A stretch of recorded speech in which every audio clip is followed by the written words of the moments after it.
Welcome to Agri News and thank you for keeping it KTN Farmers TV. Today we are talking about disasters and climate change, and with me in studio today is Professor Shem Wadinga, who is a retired professor of chemistry, but at the moment is the advocate of climate change and remediation and resilience building.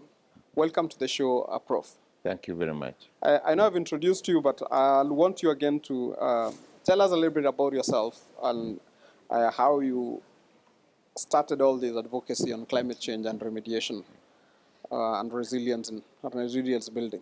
Yes. One of the things that you might note that chemistry is a very complex subject. But chemistry has also molecules, and it is these small molecules which we call greenhouse gases. There are 3 or 4 atom molecules. For example, you look at methane gas, which is the end of the digestion system, is one of the chemicals that really radiate energy once it is accumulated in the air. The second one, and the most top one, which is normally referred to as carbon dioxide. Carbon dioxide is again a 3 atom molecule, which again is an exhaust at the end of digestion or industrialization processes. Now, these gases have a habit of accumulating in the atmosphere. And when they accumulate in the atmosphere, then they interact with the sunlight. The sun radiates the energy to our universe and to our earth, the whole of it.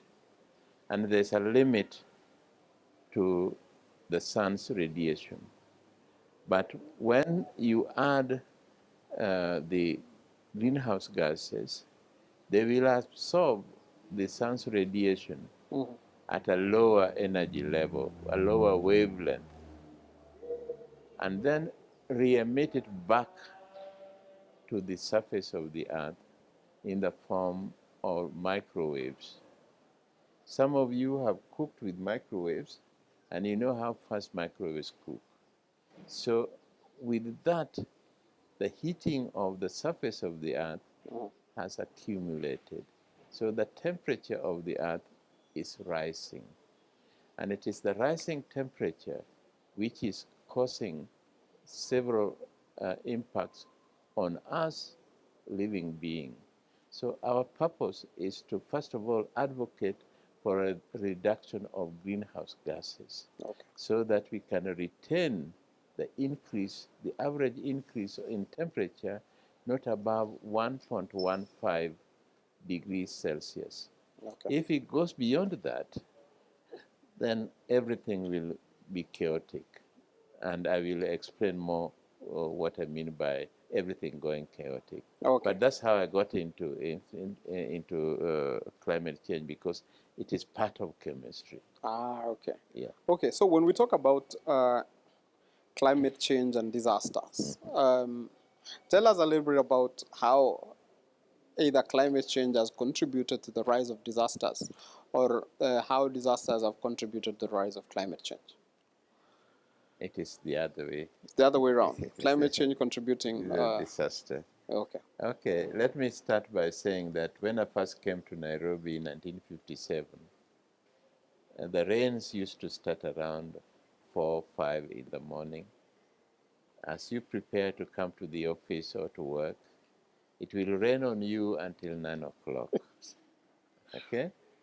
Then when you are preparing to go back home at the end of the work, it started raining again around 4 5, and it will rain on you up to the morning. Now that Nairobi rain is no longer there. It is gone, it's changed. And you begin to ask, why has the rain pattern changed? And the rain pattern has changed because of the heating of the surface of the earth. Okay. That's one. So that is not a disaster. Then there is another example which I would like to give. I know Kenyans are religious, and you read the Bible. And during Pharaoh's time, and when Joseph was in the underground, it's written that the Pharaoh had a dream that he saw 7 40 years and 7 lean years. And nobody could explain this. So they looked for Joseph from the cage where he was. And he told the Pharaoh that there will be 7 40 years and 7 lean years, which means that the rains will be plenty for 7 years. And then this will be followed by 7 years of drought. So Pharaoh made him the executor of creating resilience. And they created a bumper harvest to the extent that when his family, who sold him out, came to look for grains, they found him selling him the grains. And that is the disaster. And that the dream is what we call the El Nino and La Nina. Oh, okay. Yeah, Interesting. the El Nino and La Nina is that cycle, and we have been having El Nino and La Nina for a long time without realizing what it is. It used to be a cycle of 7 to 10 years. Now it is a cycle of 1.5 years. So we don't have those 40 years where we can plant and have store grains, but we now have 1 to 1.5 years of rain, and then there is a drought, Okay. and that drought can be short or longer. And these are the disasters which has been caused by the changes in the atmosphere. Okay. So how has us as human beings contributed to these changes? We have contributed to these changes in several ways. First of all, let me start with industrialization. In industrialization, we started with creating an engine which uses hydrocarbons. Okay. The end product of the hydrocarbon combustion is carbon dioxide. And that carbon dioxide is released to the atmosphere and has been accumulating in the atmosphere for all these centuries since 1776, to the extent that now the concentration of the carbon dioxide in the atmosphere is much higher than it was at originally. Now, when this carbon dioxide is in the atmosphere, let's use that one for example, it will absorb energy from the sun. You see, the sun radiates the energy, some are reflected back to the space by the cloud, or then some are coming to the ground and then reflected back to the atmosphere. As this energy is reflected in the atmosphere, the carbon dioxide becomes a sink, a pump, because we will absorb that one and radiate that energy back to the surface of the earth. As it radiates back to the surface of the earth, it will continue to heat the surface of the earth. So we have been heating the surface of the earth to the extent that now we have to now look at how do we remove the carbon dioxide that we have pumped into the atmosphere so that we stabilize the heating of the surface of the earth at a certain level. Okay. And that is the 1.15 degrees, which the global UN convention has agreed that we should aim at. That is an average of the temperature of the globe. And you know, the average will not include Kenya. Kenya may be lower or higher, but it is none the same. It will affect the wind mass circulation. It will affect the rain pattern. It will affect trees, and all these things are happening and have happened, but we want more people to learn and know that this is the consequence of what we are doing, which is causing the, the, the, the, the, the, the changes in the earth. Okay. Are you able to give us other examples of real disasters that have happened, either around here or around the world, that we can really relate with and were caused by climate change and global warming? Yes, there are plenty. For instance, we have had heavy rains, heavy rain patterns. Right now, in the western part of of our country, in some areas, it is heavily raining and it's causing flooding. Those flooding are not distributed to all Kenya, all parts of Kenya. That is just an example of what is going on now. That flooding causes the lake level to rise, the sea level to rise, and as we continue doing that one, we have diseases like malaria coming in, or in the coast, the dengue fever coming in. And then with those diseases, we have also the destruction of crops. If you planted crops and there's heavy rains, the harvest may be destroyed, may be reduced. And these are the daily cycle of climate change patterns that is going on. But let me begin by defining what is this climate change. Mm-hmm. Climate change is taking a parameter like rainfall and recording the parameter every day.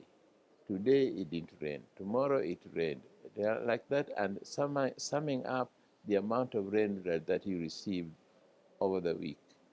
Then you sum up the rain that you receive over the month.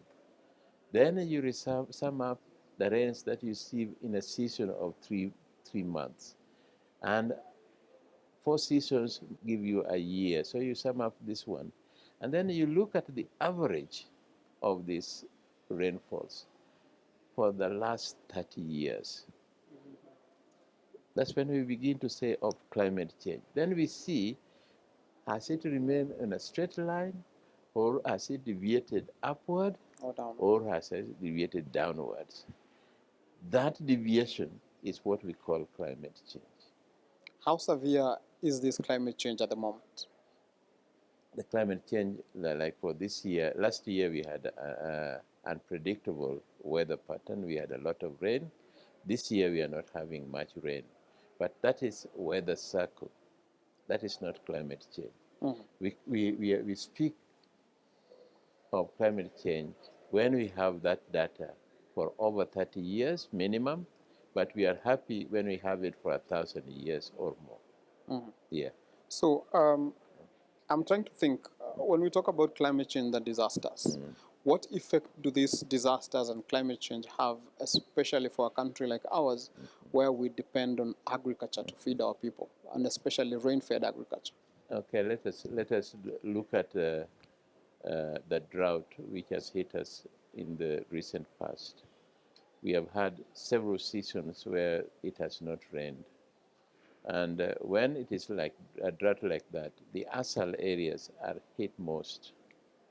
And you remember in some areas of our ASAL areas, you can, we have a pattern which we used to have. We know that in March or April we will plant, and we will plant our crops. When we plant our crops, we expect that there will be enough water saturation to make it. But in our ASAL areas, there's some areas where the plant doesn't grow beyond that table. And there are some ASAL areas where the rain never comes. And it can be like that. You can plant and you can wait for the rain for 3 years before it comes. Mm. Now, these are variations of climate change, okay? That prolonged season of drought, you find animals are dying, people are dying, water is nowhere. The water that is there is highly polluted. So the diseases, waterborne diseases become plenty. That aspect affects health, it affects agriculture, it affects uh, uh, trees, if there are trees, it affects animals.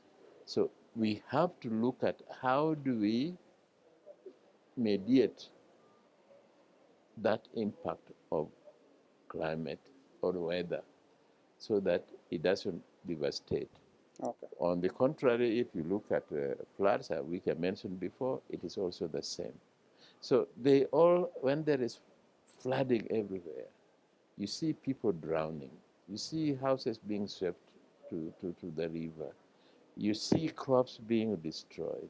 And again, we have a season or a year with food shortage, with health problems. Mm. And all of these are the disasters that we have that is affecting our country, and we have to learn why is it doing so and what is the cause of it. Okay. Of late, we've had few examples of exactly what you've mentioned of. We've seen the rising of lakes, and they are not receding back, because we know they used to rise when it rains and recede when there's no rain, but now it's like they are not receding. They are just rising and rising. What could be the reason to this, and what do we need to do to mitigate this? Okay, I will differentiate the the lakes, particularly in the Rift Valley, and the lake like Rudolph or Lodwar, and the lake like Victoria. The Lake Victoria lakes have risen up and down over the years. In 1961-63, we have a very strong El Nino, and the level of the lake rose up to 3 meters, okay, because of that rainfall. But then as over the time, it has decreased, and that decrease has been due to the fluctuation of the rainfall pattern, okay, to the extent that it was going down. Now, since last year, the lake Victoria level is rising up again. And again, it is due to the recent rainfall that we have had that is raising the lake level. We have Lake Turkana, uh, the lake level history of 1,000 years. And Turkana has also been behaving just like Lake Victoria. It has risen up in some years and has gone down and is risen up again. So right now, the Lake Turkana rise is going up. I think what is unique right now is the Lake Magadi, Lake Bogoria, Like Nakuru. Lake Nakuru, and the others, which are normally uh, inland lakes. And we are seeing their level rising since last year, and they seem to be steadying up in that rise. And the consequences is not climate change. We can't say it is climate change. Okay. Because these lakes have no interconnection with the Indian Ocean or anything. They are themselves. So the activity could arise from several factors. One of them is siltation. Okay.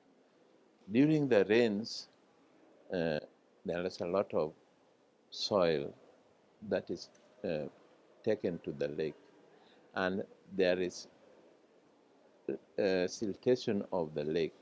So when the rain comes, the rain finds the depth which is different from what we used to have, and therefore the level rises and displaces.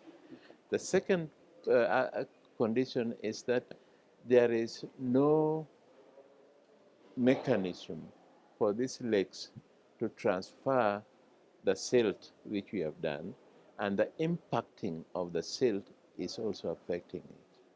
So when we look at some areas of Lake Nakuru or Lake Bogoria, we see that the siltation is there, but the rain is adding up and the level is coming up, and the uh, filtration of the water to the underground is also slow because the silt is very fine, and therefore it does not allow the filtration to the underground water. And there are 3 or more further other factors. But we do not have enough data like in Lake Victoria or Lake Turkana of 1,000 years. So we cannot right now tell you that this is the cause. Okay. It needs a little more study and a little more research to find out what is causing these inland lakes to have the swelling Okay. as they are. I will agree with you on that because there is a lake that was called Lake Kabnarok that has totally disappeared Yes. because of silting. Yes. So I think your analogy on the level of silt could be the problem. Yes. Before we continue, we'll take a short commercial break, but we will be back in a few. For our viewers back at home who have just joined us midway this conversation, today we are talking about disasters and climate change and how we as human beings have contributed to this and what we need to do to avert these disasters. Please don't go away. We'll be back shortly.